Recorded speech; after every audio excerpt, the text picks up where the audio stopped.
제발 받으세요. 시간이 없어요. 이게 뭐요? 난 모르는 일이오. 당신이 이 돈을 숨겨줄 거죠? 아니요. 아니요. 저는 정말 70년을 한 집에서 살아온 박철수는 아침 햇살이 들어오는 낡은 창문을 통해 처음으로 자신의 것만 바라봤습니다. 원룸의 작고 허름한 방 하지만 그곳은 누구의 목소리도 들리지 않는 공간이었습니다. 전직 공무원으로 40년을 성실하게 살아온 그는 아내의 끊임없는 무시와 잔소리 속에서 자신이라는 존재를 잃어가고 있었습니다. 넌 정말 쓸모없다. 어떻게 이것도 못해? 다른 사람. 남편은 다 잘하던데 이런 말들이 매일 밥 먹을 때 밥숟가락처럼 떨어져 내려왔습니다. 결국 그는 큰 결심을 했고 68세 아내 이영희의 놀란 얼굴을 외면한 채 집을 나왔습니다. 졸업말 그대로 혼인은 유지하되 부부로 사는 것을 멈추는 선택이었습니다. 자유를 얻은 줄 알았습니다. 하지만 그로부터 정확히 한 달 뒤 박철수는 예상도 하지 못한 곳에서 누군가의 손가락이 자신의 어깨를 누르는 것을 느낍니다. 당신이 이 돈을 숨겨줄 거죠? 그 목소리에는 위협이 아닌 다른 감정이 담겨 있었습니다. 박철수는 그제야 깨닫습니다. 자신이 무엇에 휘말렸는지, 그리고 그 선택이 가져올 모든 결과를요. 아침 7시 집의 침실입니다. 이영희는 여전히 자고 있고 박철수는 이미 깬 지 30분이 되었습니다. 그의 얼굴은 창백했고 입술은 자그마하게 떨리고 있었습니다. 손에 들린 것은 짐을 담은 작은 캐리어와 여행용 백팩이었습니다. 70년을 함께 보낸 아내를 보며 마지막으로 한 번 더 돌아봤습니다. 주름진 얼굴, 약간 벌어진 입, 회백색이 섞인 머리 낯설지 않은 모습이었습니다. 하지만 그 낯익은 모습이, 그 침대가, 이 집 전체가 그를 짓누르고 있었습니다. 거실로 나온 박철수는 거울 앞에 섰습니다. 흰색 셔츠를 입은 자신의 모습을 바라봤습니다. 이 셔츠는 아내가 2년 전에 사준 것이었습니다. 이 정도면 괜찮지? 넌 이렇게 나이 들어 보일 때가 낫더라라는 말과 함께요. 손가락으로 셔츠 단추를 한 개씩 풀었습니다. 첫 번째 단추를 풀 때 가슴이 철렁했습니다. 마지막 단추를 풀 때 눈물이 맺혔습니다. 하지만 그는 울지 않았습니다. 울 여유도 없었습니다. 밥상이 놓여있는 식탁으로 갔습니다. 밥과 국, 반찬 몇 개가 차려져 있었습니다. 아내가 전날 밤 준비한 것이었습니다. 밥은 따뜻했을 때의 윤기가 이미 사라져 있었습니다. 국은 차갑게 식어 있었습니다. 반찬은 여전히 그 자리에 있었습니다. 박철수는 앉지 않았습니다. 손가락으로 밥 위에 살짝 닿았습니다. 차가웠습니다. 대신 주방의 메모판을 들었습니다. 이미 여러 번 쓰고 지워진 흔적이 있었습니다. 당신과 함께 살 수 없습니다. 이제 더 이상 견딜 수 없습니다. 당신을 존중할 수 없어서 떠납니다. 손이 떨렸습니다. 글씨가 울렁거렸습니다. 그는 펜을 집어들었다 놨습니다. 다시 들었다 놨습니다. 3번째, 4번째, 5번째. 결국 그는 글씨를 남겼습니다. 철수체 같은 작은 글씨로, 하지만 단호함이 묻어나는 글씨로요. 당신을 존중할 수 없어서 떠납니다. 조론하겠습니다. 침실 쪽에서 아내의 기척이 들렸습니다. 박철수의 심장이 철쩍 내려앉았습니다. 하지만 그것은 뒹굴리는 소리였고 곧 다시 고요해졌습니다. 그는 메모판을 식탁 위에 내려놨습니다. 그것이 아내가 볼 유일한 설명이었습니다. 더 이상의 말은 필요 없었습니다. 40년의 침묵이 이 한 장의 메모보다 크기 때문입니다. 그는 캐리어의 손잡이를 잡았습니다. 손이 흠뻑 젖어 있었습니다. 땀인지 눈물인지 알 수 없었습니다. 캐리어는 무거웠습니다. 40년의 무게가 다 들어 있었기 때문입니다. 문을 열었을 때 바깥 공기가 들어왔습니다. 신선하고 차갑고 낯선 공기였습니다. 박철수는 한 번 더 뒤를 돌아봤습니다. 집의 현관은 어둠 속에 있었습니다. 아내가 자는 침실 쪽은 더더욱 어두웠습니다. 그는 한 발을 내디뎠습니다. 다른 한 발을 내디뎠습니다. 그리고 문을 닫았습니다. 덜컹. 그 소리가 얼마나 크게 들렸는지 모릅니다. 마치 자신의 인생을 닫는 소리였습니다. 손가락이 문 손잡이에서 떨어지지 않았습니다. 한 번 더 딱 닫혔다 갔습니다. 마지막으로요. 계단을 내려가며 박철수는 뒤를 돌아봤습니다. 몇 번이고요. 하지만 집의 문은 다시 열리지 않았습니다. 택시를 타고 원룸으로 가는 동안 박철수는 한 번도 창밖을 보지 않았습니다. 시내를 지나고 외곽으로 나가고 낡은 빌라들이 줄지어선 골목에 도착했을 때도요. 기사가 말했습니다. 여기 맞나요? 박철수는 고개를 끄덕였습니다. 더 이상 돌아갈 곳이 없었습니다. 원룸의 문을 열고 들어갔을 때 박철수는 무언가 크게 잘못되었다는 생각을 했습니다. 조용했습니다. 너무나 조용했습니다. 냉장고의 모터음, 벽시계의 초침 소리, 밖의 자동차 소리 모든 것이 그에게 들려왔습니다. 하지만 가장 크게 들렸던 것은 자신의 숨소리였습니다. 그리고 그 숨소리만큼 심장 박동음도요. 원룸은 13평이었습니다. 방 하나, 주방 하나, 화장실 하나. 전부였습니다. 박철수는 방 한가운데 서서 천천히 돌아봤습니다. 40년을 살아온 집의 침실이 이 방보다 2배는 컸습니다. 아니, 3배였습니다. 벽은 회색이었고 곰팡이 냄새가 배어 있었습니다. 창문 너머로는 건너편 건물의 벽만 보였습니다. 하늘은 보이지 않았습니다. 첫밤 박철수는 불을 끄지 못했습니다. 어둠이 두려웠기 때문입니다. 어둠 속에서 천장을 바라봤습니다. 천장에는 금이 가 있었습니다. 마치 누군가 이 방을 부서뜨리려고 한 것처럼요.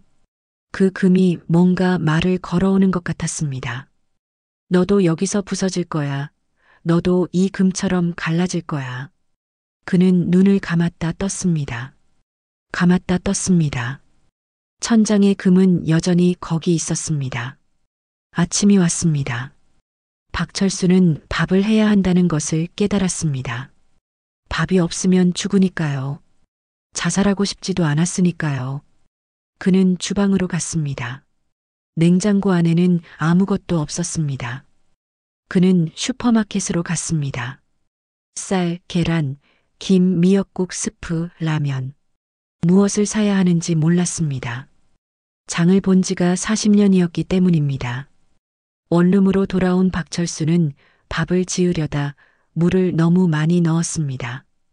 밥솥에 물 눈금을 모르고 그냥 물이 충분하다고 생각했거든요. 나중에 밥솥을 열었을 때 안에 밥은 죽이 되어 있었습니다. 하얀 죽 흐르는 죽 형체를 잃은 죽. 그는 그것을 먹었습니다. 맛은 없었습니다. 밥의 맛도 소금의 맛도 간장의 맛도 없었습니다. 오직 물의 맛만 있었습니다. 하지만 먹어야 한다는 생각에 계속 숟가락을 입으로 옮겼습니다. 숟가락질할 때마다 아내의 목소리가 들렸습니다. 이것도 못해? 누가 이렇게 밥을 하니? 빨래도 실패했습니다. 세탁기의 버튼이 너무 많았습니다. 하나, 둘, 셋. 10여 개의 버튼이 있었습니다. 그는 설명서를 읽으려 했지만 글씨가 너무 작았습니다. 그는 아무 버튼이나 눌렀습니다. 결과는 옷들이 보라색으로 변하는 것이었습니다. 어떤 빨강색 옷이 섞여 있었던 모양입니다. 박철수는 한참을 그 옷들을 바라봤습니다. 새 옷이었습니다. 아내가 주었던 옷이었습니다. 이제 그것도 망쳤습니다. 하루가 지나갔습니다. 이틀이 지나갔습니다. 사흘이 지나갔습니다. 일주일이 지나갔습니다. 박철수는 날마다 같은 시간에 일어나고 같은 시간에 밥을 먹고 같은 시간에 잤습니다. 생체 시계가 집에 묻혀 있었기 때문입니다. 신문을 읽으려다 만 신문이 쌓여갔습니다. 스마트폰을 켜려다 말았습니다. 아내나 자식들의 연락이 올까봐였습니다. 아무도 연락을 하지 않았습니다. 일주일째 되는 날 아침, 박철수는 거울을 봤습니다. 낯선 사람이 거울에 서 있었습니다. 수염이 났습니다. 길게 자란 수염이 턱을 덮고 있었습니다. 눈 아래에 검은 반달이 생겼습니다. 마치 때려 맞은 것처럼요. 얼굴은 수척했습니다. 뼈만 남은 얼굴이었습니다. 셔츠는 구겨져 있었습니다. 그는 셔츠를 벗고 세탁기에 넣으려다가 멈췄습니다. 아내가 옷을 이렇게 구겨져 있으면 못 쓴다고 했던 말이 떠올랐습니다. 또 다른 실패였습니다. 그래서 그는 셔츠를 그냥 의자에 걸쳤습니다. 내일도 같은 셔츠를 입을 것입니다. 모레도요. 자유. 그것이 뭔지 박철수는 여전히 알지 못하고 있었습니다. 자유는 공기처럼 무형이었습니다. 손에 잡히지 않았습니다. 대신 마음을 짓누르고 있었습니다. 10번째 날 박철수는 밖으로 나갔습니다. 자신이 견딜 수 없을 것 같았기 때문입니다. 방의 벽이 자꾸 가까워지는 기분이 들었습니다. 마치 이 방이 자신을 삼키려 하는 것처럼요. 그는 도망쳤습니다. 공원은 조용했습니다. 오후 2시 대부분의 사람들은 일을 하고 있을 시간이었습니다. 할머니 몇 명과 유모차를 끄는 젊은 엄마들 뿐이었습니다. 박철수는 나무 아래 벤치에 앉았습니다. 낯선 공간에서 혼자 앉아 있다는 것이 얼마나 쓸쓸한지 몸으로 느껴졌습니다. 바람이 불었습니다. 신문지가 날렸습니다. 낙엽이 소용돌이쳤습니다. 가을이 시작되고 있었습니다. 박철수는 하늘을 봤습니다. 하늘은 회색이었습니다. 구름이 많았습니다. 마치 하늘도 슬픈 표정을 하고 있었습니다. 30분을 그렇게 앉아 있었습니다. 박철수의 눈이 벤치 옆에 놓인 가방에 멈췄습니다. 검은 나일론 가방이었습니다. 사이즈는 대형이었고 지퍼가 반쯤 열려 있었습니다. 박철수는 주변을 둘러봤습니다. 누구도 가방을 찾는 사람은 없었습니다. 1시간을 기다렸어도 아무도 찾아오지 않았습니다. 그는 벤치에서 일어나 가방을 들었습니다. 무거웠습니다. 마치 누군가의 인생을 들고 있는 것처럼요. 가방 안을 들여다봤습니다. 옷이 많이 들어 있었습니다. 여성복이었습니다. 새 옷들이었습니다. 아직도 냄새가 났습니다. 백화점 냄새요. 누군가 방금 산 옷들이었습니다. 도둑 맞겠네. 박철수가 가방을 벤치에 내려놨습니다. 그리고 경찰에 신고해야 할까 생각했습니다. 하지만 경찰관 앞에서 또 설명해야 한다는 생각에 피곤해졌습니다. 바로 그때였습니다. 여성의 목소리였습니다. 긴장과 두려움이 가득한 목소리였습니다. 20대 후반으로 보이는 젊은 여자가 벤치 쪽으로 빠르게 걸어왔습니다. 마치 누군가에게 쫓기는 것처럼요. 가슴이 철렁거리는 표정, 혼란스러운 눈빛이었습니다. 그녀는 박철수의 손에 들린 또 다른 가방에 시선을 고정시켰습니다. 박철수가 들고 있던 것은 자신의 가방이 아니었습니다. 원룸을 나올 때 들고 온 것이었습니다. 여행용 백팩이었습니다. 낡은 검정 백팩이었습니다. 손잡이가 지쳐져 있었습니다.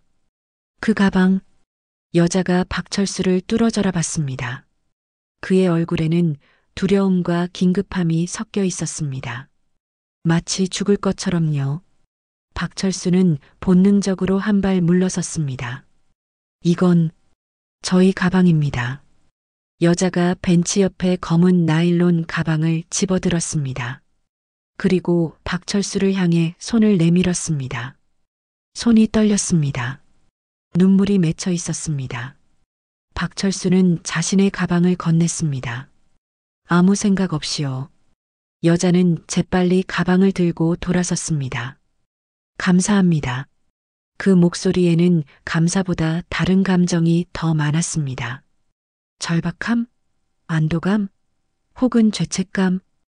박철수는 여자의 뒷모습을 봤습니다. 서둘러가는 그녀의 걸음걸이가 빨랐습니다. 손에 들린 검은 가방이 계속 흔들렸습니다. 마치 지뢰를 안고 도망치는 것처럼요. 박철수는 자신이 들고 있던 가방 여자가 가져간 가방을 내려다봤습니다. 여행용 백팩이었습니다. 자신이 집을 나올 때 들고 온 바로 그 가방이었습니다. 무게가 있었습니다. 예상보다 훨씬 더 무거웠습니다. 그는 가방 지퍼를 천천히 열었습니다. 옷 아래에 뭔가 더 있었습니다. 박철수는 손을 집어넣었습니다. 손가락이 딱딱한 무언가에 닿았습니다. 그는 꺼내봤습니다. 검은 나일론 파우치였습니다. 박철수의 손이 떨렸습니다. 파우치를 열었습니다. 안에는 현금이 들어 있었습니다. 종이돈이 한 묶음, 두 묶음, 세 묶음, 셀 수 없을 정도로 많았습니다. 박철수의 얼굴이 창백해졌습니다. 공원의 바람이 차갑게 느껴졌습니다. 저 멀리 여자는 이미 공원을 나가고 있었습니다. 박철수는 가방을 들었다 놨습니다. 들었다 놨습니다. 마치 이 가방이 뜨거운 불이라도 되는 것처럼요. 그 순간 박철수는 깨달았습니다. 자신이 한 발을 잘못 디딘 것을요. 그리고 그 발이 자신을 어디로 데려갈지도요. 사흘이 지났습니다. 박철수는 그 가방을 침대 밑에 숨겨두었습니다. 꺼내지도 못했고 열어보지도 않았습니다. 단지 그것이 거기 있다는 사실만으로도 가슴이 철렁거렸습니다. 밤마다 박철수는 깼습니다. 천장의 금을 바라봤습니다. 그 금이 자꾸 벌어지는 것처럼 보였습니다. 경찰에 신고해야 하나 싶다가도 신고하면 자신이 도둑이 될까봐 손가락도 까딱하지 못했습니다. 아니, 더 나빴습니다. 신고하면 자신이 이 돈의 주인이 아닐까 봐서였습니다. 불법 자금을 소유하고 있다는 혐의를 받을까 봐서였습니다. 공원에서 본 그 여자의 얼굴이 자꾸 떠올랐습니다. 두려움과 다급함이 뒤섞인 그 표정이요. 감사합니다. 라고 말했던 그 목소리가요. 하지만 그것은 감사가 아니었습니다. 누군가는 압니다. 그 표정이, 그 목소리가 뭘 의미하는지요. 밤은 길었습니다. 밤마다 박철수는 이불을 뒤집어 썼다 벗었습니다. 마치 꼼짝달싹 못하는 나비처럼요. 침대 밑에 가방이 자꾸 울리는 것 같았습니다. 나를 꺼내줘, 나를 열어줘, 돈을 사용해줘. 아침 8시 30분 박철수의 원룸문을 두드리는 소리가 났습니다. 쿵, 쿵, 쿵. 강하고 명확한 소리였습니다. 마치 누군가 이 문을 부수려는 것처럼요. 박철수의 몸이 침대에서 벌떡 일어났습니다. 심장이 입으로 튀어나올 것 같았습니다. 악몽이었나 싶었습니다. 하지만 소리는 계속됐습니다. 쿵, 쿵, 쿵. 열어주세요. 남자의 목소리였습니다. 단호했습니다. 경찰이었습니다. 박철수는 그것을 단번에 알아챘습니다. 박철수는 천천히 일어났습니다. 손이 떨렸습니다. 옷을 입으려다가 포기했습니다. 그냥 셔츠만 걸쳤습니다. 실오라기도 없는 정신으로 옷을 입을 수 없었습니다. 그는 문으로 향했습니다. 발걸음이 무거웠습니다. 마치 자신의 다리가 자신을 거부하는 것처럼요. 문을 열었을 때 검정색 정장 2명이 서 있었습니다. 한 명은 40대 중반으로 보이는 남자였습니다. 얼굴이 단단했고 눈빛이 예리했습니다. 경찰이라기보다는 사냥꾼에 가까웠습니다. 이것이 형사라는 것을 박철수는 단번에 알아챘습니다. 또 다른 한 명은 젊은 경찰관이었습니다. 30 전후의 젊은이였습니다. 하지만 그의 눈은 낡아 보였습니다. 박철수님이시죠? 형사가 경찰증을 보였습니다. 박 반장이라고 불리는 그는 박철수의 얼굴을 차근차근 훑어봤습니다. 마치 뭔가를 판단하는 눈빛이었습니다. 범인인가, 피해자인가, 그도 모르는 백치인가요? 네, 맞습니다. 박철수의 목이 마른 듯 목소리가 떨렸습니다. 손가락이 자꾸 움직였습니다. 무언가를 쥐어야 할 것 같았습니다. 하지만 쥘 것이 없었습니다. 잠깐 확인할 것들이 있습니다. 형사는 아무 설명 없이 방으로 들어왔습니다. 박철수는 그들을 막을 수 없었습니다. 법에는 법이 있으니까요. 경찰관들은 방 안을 둘러봤습니다. 침대, 작은 책상, 의자 몇 개. 모두가 소중하지 않은 물건들이었습니다. 형사의 눈이 침대 아래에 멈췄습니다. 검은 가방의 모서리가 조금 보였습니다. 저 가방 꺼내주시겠어요? 박철수의 세상이 흔들렸습니다. 마치 지진이 나는 것처럼요. 다리가 풀렸습니다. 팔이 감각을 잃었습니다. 그게 꺼내주세요. 형사의 목소리는 부드러웠지만 그 안에 명령이 가득했습니다. 어린이에게 하기 싫어? 라고 묻는 엄마의 목소리처럼요. 선택지가 없다는 뜻이었습니다. 박철수는 침대에 엎드렸습니다. 손으로 가방을 끌어냈습니다. 마치 자신의 무덤을 파내는 것처럼요. 그 가방이 마치 폭탄처럼 느껴졌습니다. 터지면 자신이 산산조각 날 것 같았습니다. 형사가 가방을 들었습니다. 무게를 재는 듯 위아래로 흔들었습니다. 그리고 지퍼를 천천히 열었습니다. 마치 누군가의 가슴을 열고 있는 것처럼요. 여기 보세요. 검은 나일론 파우치가 드러났습니다. 형사가 파우치를 열었습니다. 현금이 한 묶음 모습을 드러냈습니다. 그 녹색의 현금들이 마치 살아있는 뱀처럼 꿈틀거리는 것 같았습니다. 이건 설명하겠습니다. 박철수가 서둘러 말했습니다. 목이 자꾸 메었습니다. 공원에서 우연히 발견했습니다.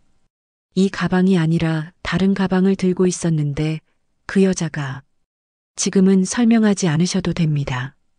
형사가 손을 들었습니다. 그 손이 마치 박철수를 묵음으로 침묵시키는 손 같았습니다. 박철수님, 불법 자금 소유 혐의로 수사를 진행해야 할 것 같습니다. 박철수의 얼굴이 하얘졌습니다. 피가 모두 빠져나가는 것 같았습니다. 혈압이 떨어졌습니다. 귀가 울렸습니다. 아닙니다. 저는 지금 여기서 설명하셔도 되고 경찰서에서 하셔도 됩니다. 형사가 손수갑을 꺼냈습니다. 검은 쇠고랑이었습니다. 마치 악의 도구처럼 보였습니다. 박철수의 눈에 눈물이 맺혔습니다. 하지만 울 시간도 없었습니다. 형사가 손가락으로 손목을 가리켰습니다. 박철수는 손목을 내밀었습니다. 덜컹 손수갑이 잠겼습니다. 마치 자신의 인생이 잠기는 소리였습니다. 경찰서의 조사실은 생각보다 낡아 보였습니다. 회색 벽, 낡은 책상, 금속 의자. 벽에는 수십 개의 사건 서류들이 붙어 있었습니다. 누군가의 얼굴 사진들, 누군가의 죄명들, 누군가의 절망들이요. 박철수는 책상 앞에 앉았습니다. 손목의 수갑은 테이블의 쇠사슬에 묶여 있었습니다. 마치 동물처럼요. 형사 박 반장은 대면에 앉았습니다. 녹음기가 켜져 있었습니다. 카타카타카타. 녹음기의 소리가 마치 자신을 절단하는 기계음처럼 들렸습니다. 이 가방을 어디서 얻었습니까? 공원입니다. 벤치 옆에 있었습니다. 누구와 함께 있었습니까? 아무도 없었습니다. 혼자였습니다. 그럼 왜 신고를 하지 않았습니까? 박철수의 입이 떨렸습니다. 목이 메었습니다. 어떻게 이 질문에 답해야 할까요? 진실을 말해도 의심받고 거짓을 말해도 걸릴 것 같았습니다. 두려웠습니다. 신고하면 제가 범인이 될까봐. 형사는 박철수를 오랫동안 봤습니다. 그의 눈에 동정심 같은 것이 스쳐 지나갔습니다. 하지만 그것은 순간이었습니다. 이내 다시 경찰의 눈이 돌아왔습니다. 냉철한 눈이요. 이 사진을 보세요. 형사가 사진을 내밀었습니다. CCTV 영상으로 캡처한 것이었습니다. 공원에서 박철수가 가방을 들고 있는 모습이었습니다. 그리고 그 옆에는 여자가 있었습니다. 하지만 박철수는 여자의 얼굴을 기억하지 못했습니다. 조사실의 조명 아래서 얼굴이 흐릿했기 때문입니다. 이분과 함께 있지 않았습니까? 네, 만났습니다. 하지만 그건 말씀해 보세요. 박철수는 공원에서 있었던 일을 설명했습니다. 가방을 바꿔치기 한 일까지요. 형사는 계속 메모를 했습니다. 펜이 종이에 스치는 소리만 들렸습니다. 카타카타, 카타카타. 당신은 이 여성이 어디로 갔는지 알고 있습니까? 모릅니다. 당신은 이 여성과 전에 만난 적이 있습니까? 아니요. 처음 봤습니다. 당신은 이 자금이 무엇에 쓰일 것인지 알고 있습니까? 아니요. 조사는 계속됐습니다. 같은 질문이 다른 각도에서 반복되었습니다. 형사의 질문 방식도 점점 더 날카로워졌습니다. 마치 수렴용 칼로 누군가를 내려치는 것처럼요. 박철수의 대답은 항상 같았습니다. 하지만 그의 눈은 점점 더 흐려져 갔습니다. 마치 물에 잠기는 것처럼요. 입술이 파래졌습니다. 손이 차가워졌습니다. 조사를 마친 후 박철수는 유치장으로 안내됐습니다. 계단을 내려가며 손목의 수갑은 경찰관의 손과 연결되어 있었습니다.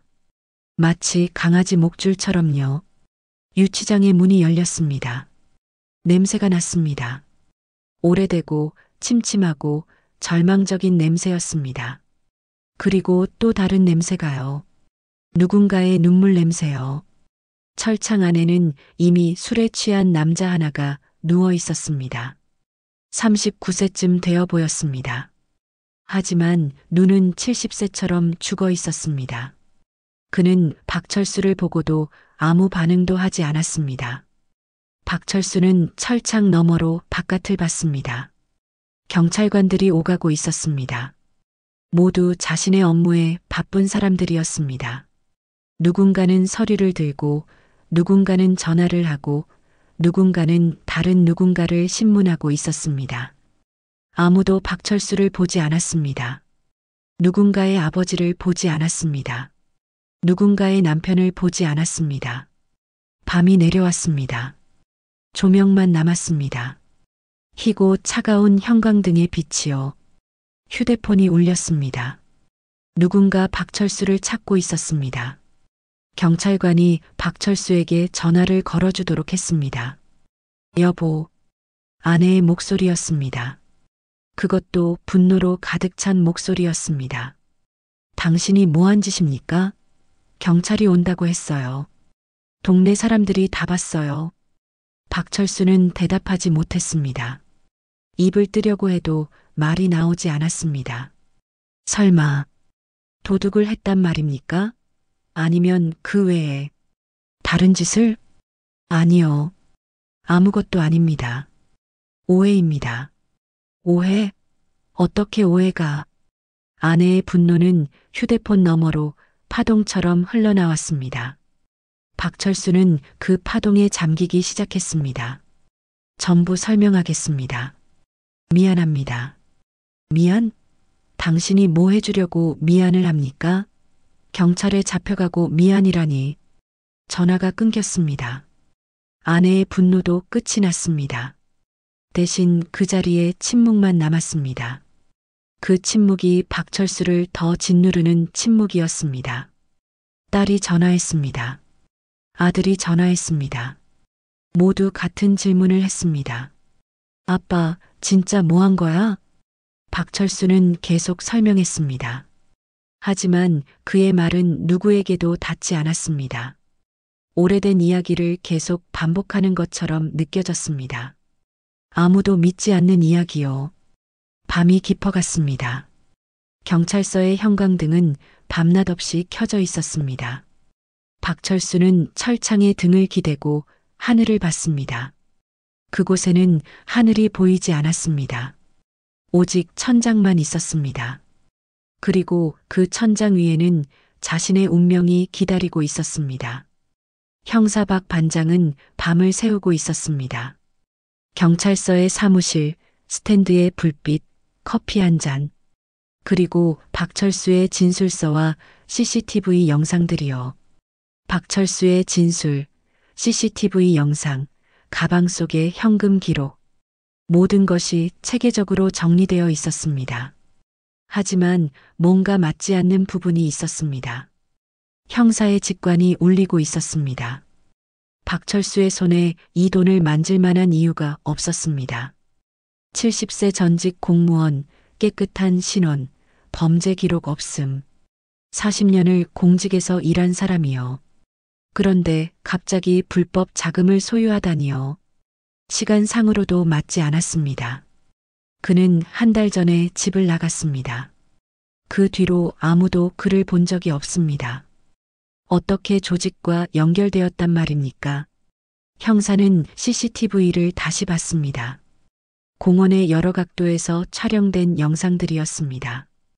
박철수가 벤치에서 가방을 집어드는 순간, 그리고 나타나는 젊은 여자 김민지.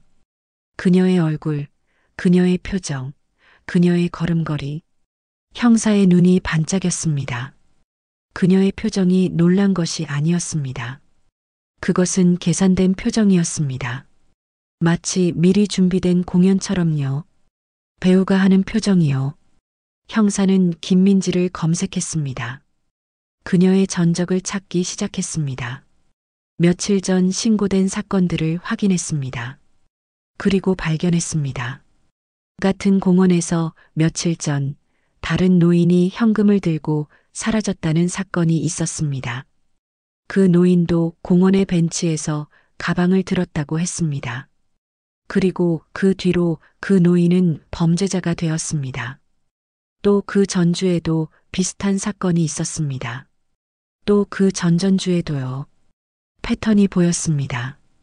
같은 장소, 같은 방식, 같은 결과. 그리고 항상 불법 자금을 소유한 혐의로 고발되는 노인들. 형사의 얼굴이 단단해졌습니다. 이것은 단순한 사건이 아니었습니다. 계획된 사건이었습니다.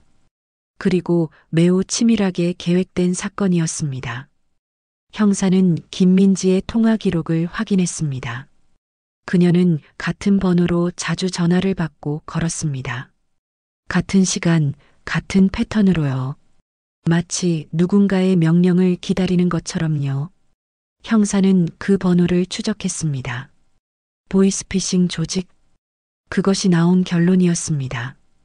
김민지는 단순한 범죄자가 아니었습니다. 조직의 일원이었습니다. 그리고 그녀의 역할은 돈을 세탁하는 것이었습니다. 노인들을 표적으로 선택했습니다. 그들은 대응하기 어려웠습니다. 법을 모르고 기술에 약하고 무엇보다 자존심이 있었습니다. 그래서 신고를 하지 않습니다. 그리고 그들은 좋은 자신감 상대였습니다. 외로움에 취약했으니까요. 형사는 박철수의 조사실로 들어갔습니다. 오후 6시였습니다. 박철수는 식사를 하고 있었습니다. 밥 한 공기, 국 한 그릇, 반찬 몇 개. 전형적인 경찰서 식사였습니다. 하지만 박철수의 손가락은 떨리고 있었습니다. 박철수님, 당신은 피해자일 가능성이 있습니다. 박철수의 숟가락이 떨어졌습니다. 형사는 자신이 발견한 것들을 설명했습니다. 김민지가 조직원이라는 것, 그녀가 의도적으로 가방을 바꿔치기 했다는 것, 그리고 이것이 계획된 범죄라는 것이요. 박철수의 얼굴에 다양한 감정들이 오갔습니다. 불신, 놀라움, 그리고 깨달음이요. 그럼 저는 당신은 의도치 않게 이용당했습니다. 박철수의 눈에 눈물이 맺혔습니다. 하지만 그것은 해방감의 눈물이 아니었습니다. 오직 무력함과 절망감의 눈물이었습니다. 누군가 자신의 인생을 짓밟아갔다는 그 분노의 눈물도 아니었습니다. 오직 자신이 얼마나 약한 사람인지를 깨닫는 눈물이었습니다. 형사가 박철수의 어깨에 손을 얹었습니다. 그것은 신문이 아닌 동정의 손이었습니다. 그리고 경찰로서의 약속의 손이었습니다. 현재 그 조직을 추적 중입니다. 당신의 협조가 필요할 수도 있습니다. 박철수는 고개를 끄덕였습니다. 할 수 있는 일이라면 할 것이라고 말했습니다. 비록 그것이 자신의 목숨을 걸어야 하는 것이라도요. 다른 누군가를 이런 고통에서 구하기 위해서라면요. 박철수가 유치장에서 나온 것은 다음 날 오후였습니다. 형사 박 반장이 그를 직접 배웅했습니다. 혐의가 풀렸기 때문입니다. 하지만 그 혐의가 풀린다는 것은 다른 것이 드러났다는 뜻이었습니다. 더 충격적인 진실이요. 김민지라는 여자를 아세요? 형사가 박철수에게 물었습니다. 박철수는 고개를 끄덕였습니다. 공원에서 본 그 여자, 그 표정이 떠올랐습니다. 감사합니다. 라고 말했던 그 목소리가요. 하지만 이제는 그 말 뒤에 진실이 보였습니다.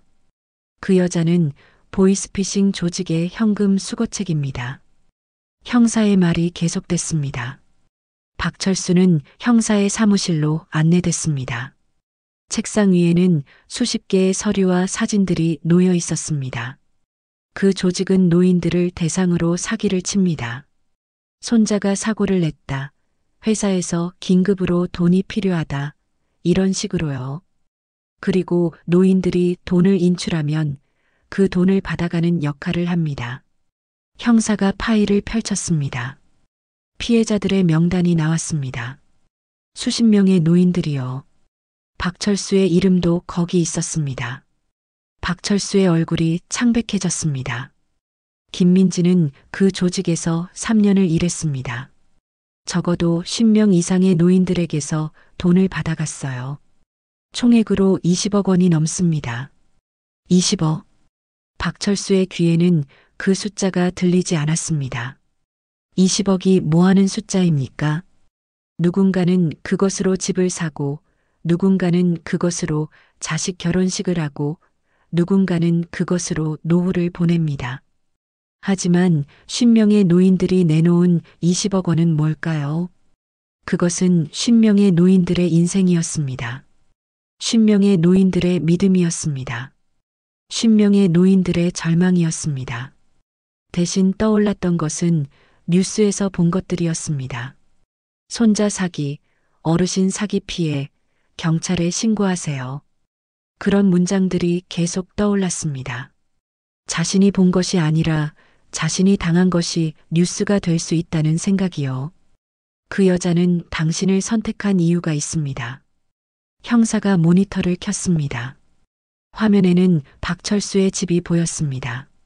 정확히는 그의 이웃 건물이었습니다. CCTV는 박철수가 집을 나가는 장면을 포착했습니다. 스스로의 짐을 들고 뒤를 돌아봤다가 문을 닫는 장면이요. 당신은 혼자 산다는 것을 그 조직이 알고 있었습니다. 어떻게 알았는지는 아직 조사 중이지만 아마도 당신의 이웃이나 주변 사람들에게서 정보를 얻었을 겁니다. 박철수의 머릿속이 복잡해졌습니다. 자신이 혼자 산다는 것을 누가 알려줬을까요?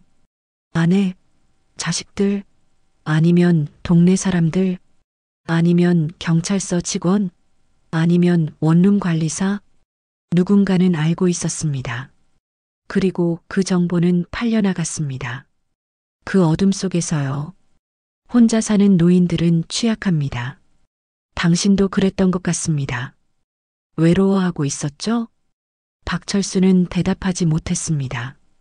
형사의 말이 정확했기 때문입니다.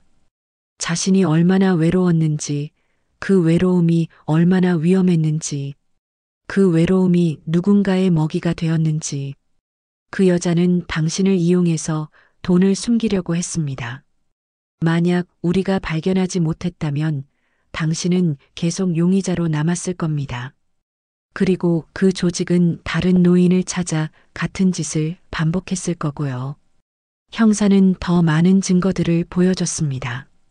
김민지가 다른 노인들과 만난 사진들, CCTV 영상들, 통화 기록들, 모두가 같은 패턴을 보여주고 있었습니다. 계획적이고 체계적이고 냉혹했습니다. 각각의 노인들의 얼굴 사진이 화면에 떠올랐습니다. 할머니 몇 분, 할아버지 몇 분. 그들은 모두 비슷한 표정을 했습니다. 충격, 분노, 그리고 깨달음의 표정이요. 그 여자는 지금 구속되어 있습니다. 조직의 다른 멤버들도 수사 중입니다.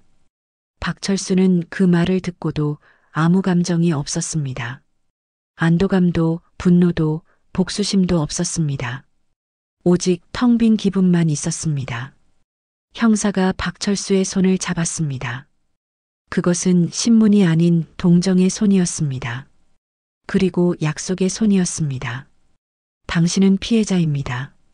그리고 당신의 용감한 진술이 이 조직을 잡는 데 도움이 될 것입니다. 박철수는 고개를 끄덕였습니다.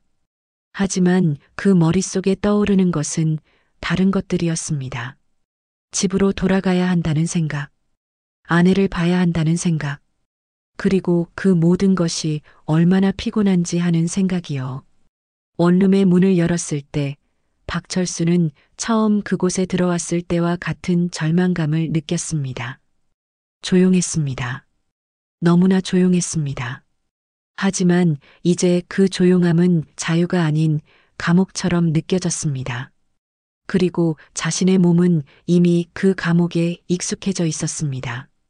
마치 오래 감옥에 있다가 풀려난 사람처럼요. 침대는 여전히 그대로였습니다. 책상도 의자도 변하지 않았습니다. 벽도 여전히 회색이었고 천장의 금도 여전히 벌어져 있었습니다. 오직 박철수만 변했습니다. 하루 전과는 완전히 다른 사람처럼요. 그는 침대에 누웠습니다. 천장의 금을 바라봤습니다. 그 금은 여전히 거기 있었습니다. 변하지 않은 금, 변하지 않은 천장, 변하지 않은 방. 오직 시간만 흘렀을 뿐이었습니다. 그리고 그 시간은 박철수를 변하게 했습니다. 휴대폰이 울렸습니다. 아내였습니다. 들어왔어? 네. 경찰이 모두 풀렸다고 했대? 네. 오해였습니다. 침묵이 흘렀습니다. 그것은 단순한 침묵이 아니었습니다. 안도와 분노가 섞인 침묵이었습니다. 집에 와야지. 이게 뭐 하는 짓이야. 동네 사람들이 다 봤어. 얼굴이 화끈거려. 빨리 와. 아내의 목소리에는 분노가 섞여 있었습니다. 하지만 그 분노 아래에는 뭔가 다른 감정도 있었습니다. 안도감? 걱정? 박철수는 알 수 없었습니다. 40년을 함께 산 아내의 목소리도 이제는 낯설게 들렸습니다.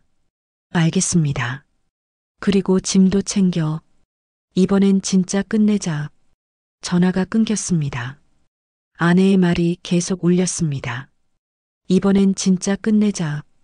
끝낸다는 것이 뭘까요? 조론을 끝낸다는 것입니까? 아니면 결혼을 끝낸다는 것입니까? 박철수는 천장을 계속 봤습니다.